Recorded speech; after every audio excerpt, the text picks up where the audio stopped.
I have always believed in the American dream.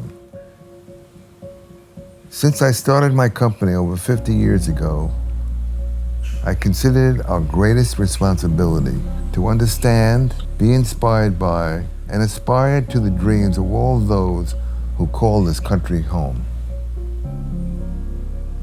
When I was approached with the idea of a collection inspired by the heritage and traditions of the timeless dressing of historically black colleges and universities, it became clear that part of our design sensibility has been missing. This special collaboration with the students, the faculty, and alumni of Morehouse and Spelman Colleges, two esteemed institutions attended by our own employees, extends the authenticity of our brand heritage, writing untold chapters in our storytelling. Our portrait of American style and our vision of the American dream would be incomplete without Black experiences like these. I'm so honored to be part of it.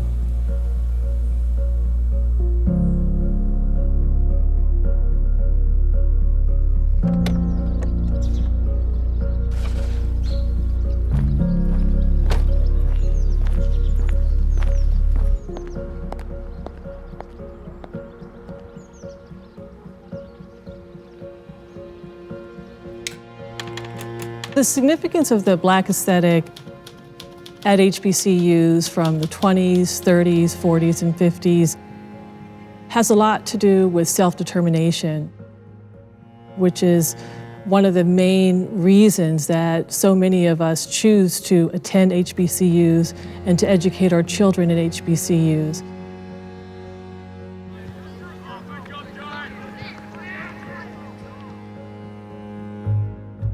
One of the things I'd like to say about the significance of Ralph Lauren, seeing us and seeing what our institutions produce, recognizing that for hundreds of years, and for certainly decades, there was an identity placed at majority Ivy schools that people didn't realize were happening in other places.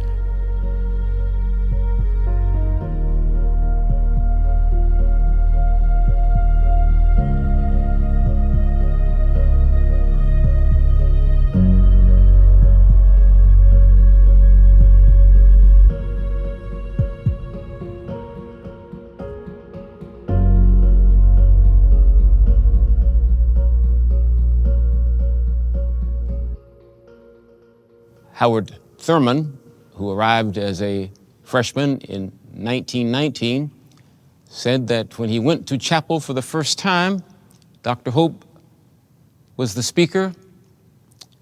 He arrived at the podium, and his first words were, "Young gentlemen." Howard Thurman said the words were startling and literally stabbed the student body with an awareness that they had just been affirmed in a way that was not common. Taking that in, on this little island called Morehouse, Thurman said it poured iron into their spines, and they felt like they were somebody in a way that they had not previous to arriving on campus. So at Spelman, when we greet our first year students, we say, look to your left, look to your right. Make sure that the person on your left and the person on your right is with you 4 years from now. So you come to Spelman and we know that you're going to be ambitious for yourself. We expect that. But we also expect you to be ambitious for each other. And so the Spelman sisterhood is more than just a social notion. It really is core to the values of what we believe our students will take with them when they graduate from here. And that is to understand they have an education for themselves, but they also have a responsibility to a larger community. Historically, Black colleges and universities provide the kind of cultural awareness that many students don't get before they come to college. We expect our students to leave here and not only do what they are specifically prepared to do, but also to become leaders in the community, the nation, as well as the world. My mother is also a graduate of Spelman College, so my first entry point into this community was her. My father is a graduate of Morehouse College, so being a Spellhouse couple, it's sort of in my blood to love and respect not just Spelman and Morehouse, but HBCUs in general. One of the things that encouraged the learning, that motivated the students to understand what being on the campus was supposed to do for them, was related to this affirmation they got of their character, of their self-esteem. And probably all historically black colleges should be valued for the significance of what the faculty and the administration transmitted to the students about their personhood, so they could believe in themselves. It was an understanding very different from what the larger culture was saying about them. Students at my school have to wear a uniform every day. And I hope that when they leave from Drew, I want them to leave knowing that they are worthy. And I think for me, I know for me, that was probably the most profound message that I left Spelman College with. I went straight from Spelman College to graduate school, and I just knew who I was confident in who I was, I recognized and appreciated my voice, and I had no problem saying to someone that I didn't agree with something, or have you thought about it this way, or here's another perspective. The women who came here were women who were not satisfied with the status quo. They wanted change. They wanted to become the doctors and the lawyers and the teachers who were going to win that full citizenship for their people. And that is also still true of Spelman College and all historically black colleges. You can see, especially in the historically black colleges and universities, you see periods where there was great emphasis on dress, being clean, pressed down and starched. One quick example that comes to my consciousness is that Martin King had a nickname when he was at Morehouse, Martin King Jr. They called him Tweety because he was known for giving special attention to what he wore. His shoes were always shined. And that was an emphasis at Morehouse. What this new collection visualizes to me as an art historian, it's really a return to our roots. These are clothes that are inspired by a time in the 1920s, 1930s, 1940s, when Spelman and Morehouse were in their heyday, when, celebrated graduates in the history of the United States and the history of the world were attending our colleges, and when fashion and style were very much a part of our traditions. It captures a period when Morehouse was speaking to the world about the future that we were creating, projecting where this people will go and take the world with them, which is to a better and more inclusive embracing of our humanity as a global citizenry, right? To me, that's been the part of the arc of the moral universe that Morehouse has helped to bend.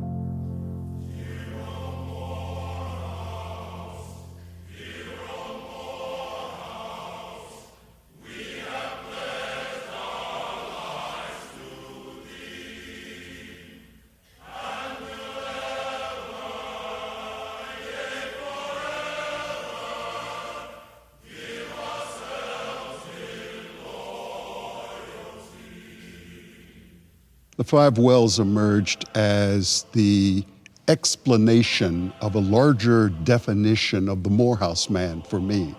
The 5 wells are to be well-read, well-spoken, well-traveled, well-dressed, and well-balanced. I understood and intended well-dressed to be one component of what it meant to be and what it means to be a Renaissance man with social conscience and global perspective. The people who marched during the Civil Rights Movement, they put on their Sunday best, I think, as a way of saying, whether you respect us or not, no matter what you call us throughout the week, we demand respect. And our dressing up is an act of resistance to common stereotypes that devalue Black bodies and African American dignity. And all the photographs always picture the students, very dignified, very serious, not smiling. And that was to contradict the Eurocentric stereotypes about scratching where you don't itch and shucking and jiving, not being serious, because the situation wasn't funny. Well, the yearbook for class of 1925-26, really it was the second year that a yearbook was made for Morehouse College. And this particular book is special because it was handed to me by a graduate at the time who indicated that there weren't a lot of these yearbooks made. The pictures and the kinds of stories that are told in here, the first traditions of the college are captured in these yearbooks.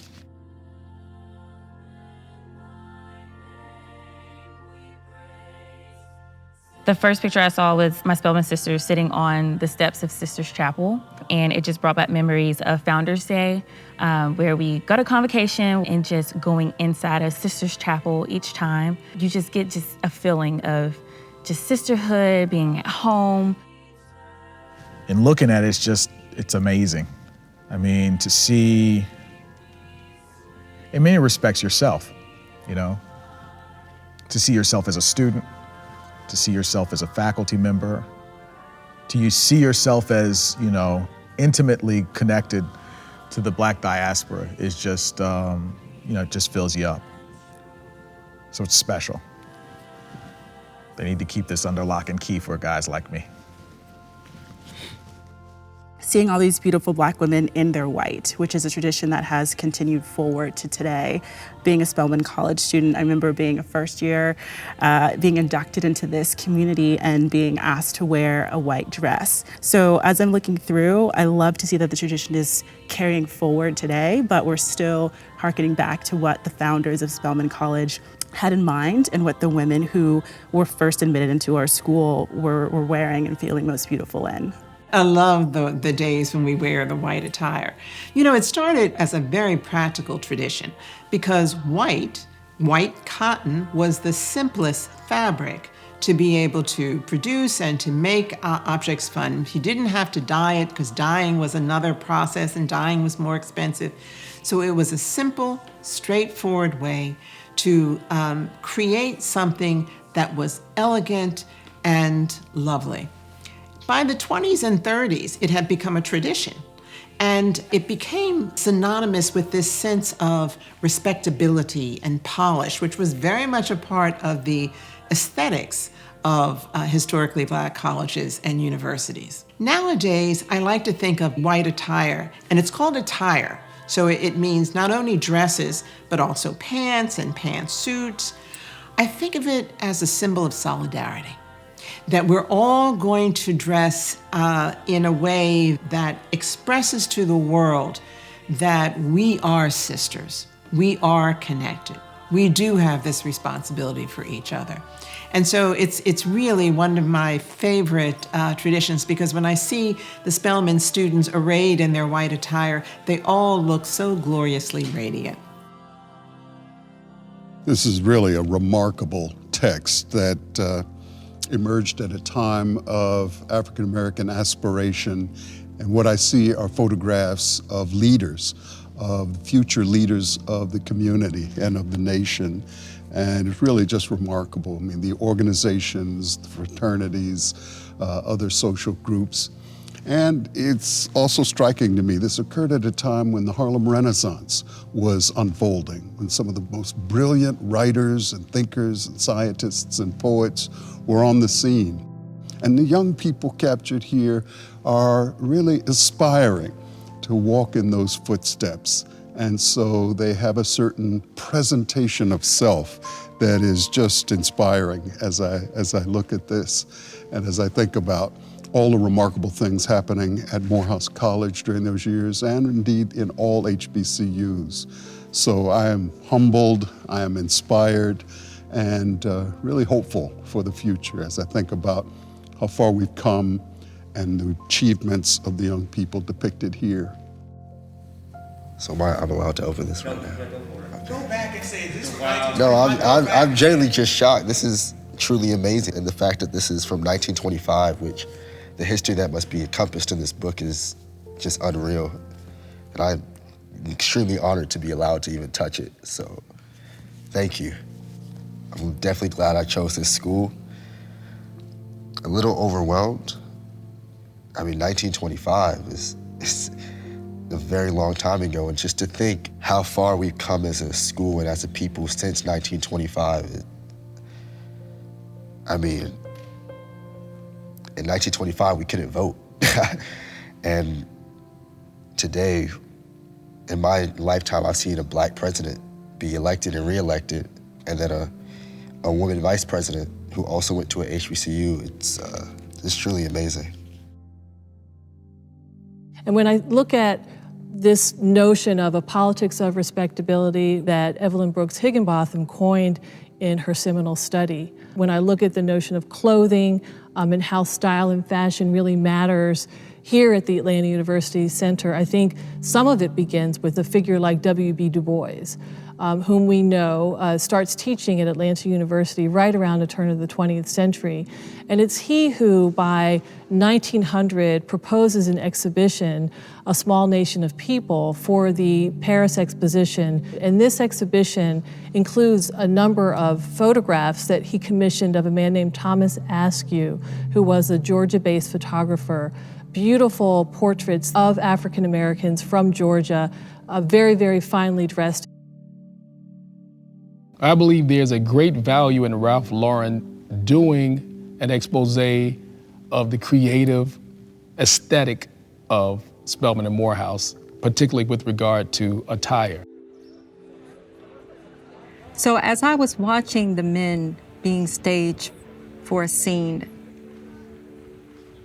it was as if I was looking back at the same image created by Askew. The way that the men across generations looked at each other. It was as if a story was being told. For me, the significance of this collection is layered. For me as a professor, I get excited about the idea of my students seeing themselves represented so elegantly and appropriately. I don't want to quite say that it validates, because we are already validated. We understand that Black genius and Black brilliance has been about since Black folk. But to have that cosign, to have that visibility within a very American popular space is something that I take great pride in being able to share with my boys. For my boys to be able to say, my dad's a professor at this college is just really cool. This Ralph Lauren line, representing Spelman College, means everything. I grew up wearing Ralph Lauren, so to be a part of something so special in this collection, honoring Spelman College and what it means to really all of the Spelman women, just to be recognized. I love the way that Professor David Wall Rice introduces this notion of well-dressed as a part of an improvisational performance of dignity, of power, of self-efficacy. And Professor Rice also links this notion to Du Bois's profound trope about double consciousness. As he writes in the 1903 classic, The Souls of Black Folk, one ever feels his two-ness, part of an American culture, part of an African culture, and bringing these two in a kind of interesting creative tension, ever striving for something better.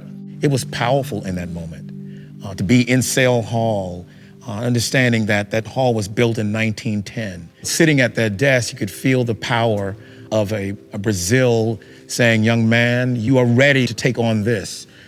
It was a powerful moment to be in there with some who were freshmen, class of 2025, and they were in a room that was built in 1910. How do you put that into words? It was powerful. It was powerful. And then participating in the scene where there were Spelman students and recent graduates, all of us were in a room together. You had a past alum of an older generation in the room, a former Miss Maroon and White. It was so moving because it was this cross-generational discussion about how you have these women that were part of a tradition where their mothers and grandmothers attended Spelman. Yeah, you know, I think the thing that really can't be understated is the significance of Ralph Lauren trusting and investing in James Jeter's vision. You know, to have been a part of this was neat and cool, but it also is historical in terms of a young man getting to himself be recognized allows the broader swatch of us as Americans to be recognized. And I think that recognition, it can't be emphasized enough. I really appreciate and feel good about being a part of this because of how it is that folks have come together to support this young Black man in making the world better by having a complication and a dimensionality that's added to who and how Black folk are and how and who they are in good, positive spaces that we know have existed, but that other people need to recognize more frequently and more robustly. There is something of a paradox functioning when any institution outside of Spelman and Morehouse wishes to give an account of the experiences of the underclass of this country's history. And the paradox is this: how do you demonstrate the brilliance and the vibrancy of its culture and at the same time tell why they had to do it? This is fundamentally grounded in a history of suppression, oppression, and the idea that what emerges from there could be something you might call beautiful, that you might say it has value. And that's what it means for us to present ourselves in the world a particular way, linguistically, aesthetically. And so the responsibility is, how do we tell a story, even if it's merely through pictures, of how it is that these people have crafted and created something of value in the presence of suffering and oppression. But the difficulty is, how do you give an account of why I was forced to create a sense of value under these structures that became the very strictures that you respond to?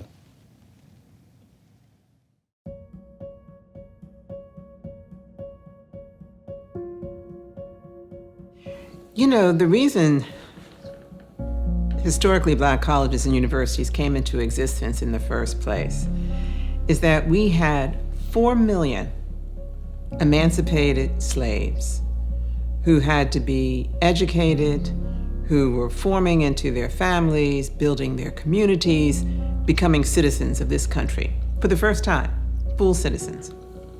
And very little thought had been given to how they were going to be educated. And so with the birth of historically Black colleges and universities in the 19th century, that was the opportunity for us to begin to educate our leaders. And by the 20s and 30s and 40s, Black colleges were producing the Black middle class in this country. They were producing the doctors, the lawyers, the teachers. These were the leaders who were going to go back out into their communities and build those communities. And they did. And it was extraordinary. You look at places like Tulsa, Oklahoma. You look at places like Memphis, like Harlem.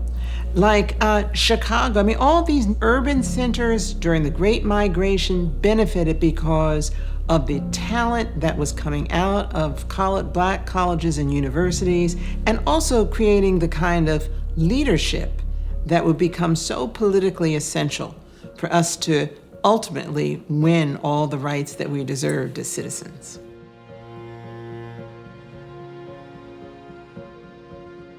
I think that the notion of the talented 10th has been central to so much of HBC culture, certainly at Morehouse, where this idea was actually first cultivated among some of the leaders and elders, Henry Morehouse, and Morehouse's first Black president, John Hope, and then of course Du Bois was a part of that conversation, and the Niagara movement that led to the NAACP in 1909.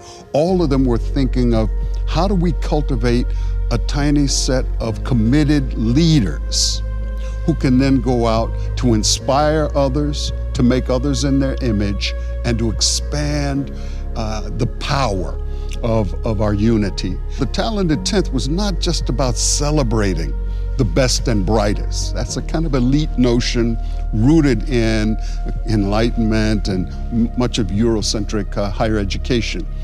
Our understanding of talented 10th was think about the 90th that you are called to serve. And as Benjamin Mays once put it, I'm challenging you who are a part of this Morehouse graduating class. You are the talented 10th. In 10 years, I'm going to ask you, where are your 90? Where are the people, the ordinary people, the working people, the oppressed people whom you have served and helped and lifted? So I think it's important to keep those notions in mind. Otherwise, talented 10th becomes unhinged, unanchored, and disconnected from the masses we're called to serve. And that's what Maynard Jackson and Martin King and Howard Thurman and Julian Bond were all about. Remember the 90. And I ask you, where are your 90? Those you are called to serve and lift.